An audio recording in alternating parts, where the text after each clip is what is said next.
আসসালামু আলাইকুম। আমরা এখন আছি চাঁদপুরের উপজেলার ছোট সুন্দর এলাকা একটি প্রাচীন মসজিদ। যে মসজিদটা যতটুকু আমরা ইতিহাস থেকে শুনেছি, এটা মোগল আমলের একটা প্রাচীন মসজিদ, যেটা বট গাছের নিচে যে ছিল এটা কেউ জানতো না। বট গাছটা যখন কাটা হয়েছে বা সংস্কার হয়েছে তখন এই জায়গায় একটা মসজিদ উঠে উঠেছে। এখন আমরা একটু আপনাদেরকে দেখাবো এবং আপনাদের সাথে শেয়ার করব জিনিসটা। আমরা এখন ভিতরে ঢুকতেছি মসজিদের ভিতরে। এখানে ইমাম সাহেব নামাজ পড়া হয়েছে তিনটা করে ছয়টা, একটা কোরআন শরীফ বা অন্য বই রাখার জন্য ইসলামিক বই। তো ডিজাইন এবং নকশায় বলতেছে অনেক পুরনো, অনেক আমলের, অনেক পুরনো আমলের মসজিদটা। যতটুকু আমরা এই জায়গায় ঢুকে দেখলাম, মোটামুটি এটার ভিতরে নামাজ পড়ে দুই তিনজন নামাজ পড়ে, দুই কাতার, ছোট ছোট দুইটা কাতার হয়, যতটুকু আর কি মসজিদের ভিতরে আমরা পরিষ্কার দেখলাম।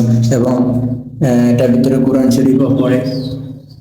এই যে এটা যে আবাদ হয়, মোটামুটি এটা আমরা তার নিদর্শনগুলো দেখি বুঝলাম আর কি। এরপরে সরকারিভাবে যখন জানা হলো, চতুর্দিকে একদম রডের দিয়ে, লোহা দিয়ে দেয়াল নির্মাণ করে দেওয়া হয়েছে। এই যে আপনারা দেখতেছেন, অনেক শক্ত। এটা সরকারিভাবে করা হয়েছে এই জায়গায়।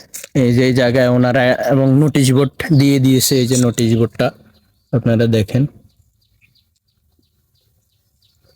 এই যে নোটিশ বোর্ডে লেখা আছে এই জায়গায় যে যারা এটাতে সংরক্ষিত পুরাকীর্তি, কোনো ব্যক্তি এই পুরাকীর্তির কোনো রকম ধ্বংস বা অনিষ্ট সাধন করলে বা এর কোনো বিকৃতি বা কোনো কিছু এই জায়গায় যদি আপনার এটাতে খোদাই করে লেখে, তাহলে তার জন্য জরিমানা করা হবে বা 1 বছর জেল জরিমানার একটা দেওয়া হয়েছে আর কি নোটিশে।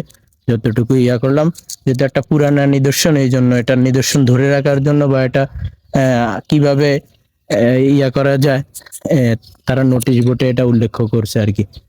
ধন্যবাদ। আপনারা দেখতে পাচ্ছেন, আমি দেখাইলাম আপনাদেরকে এতটুকুই ভিডিওটা। আল্লাহ হাফেজ।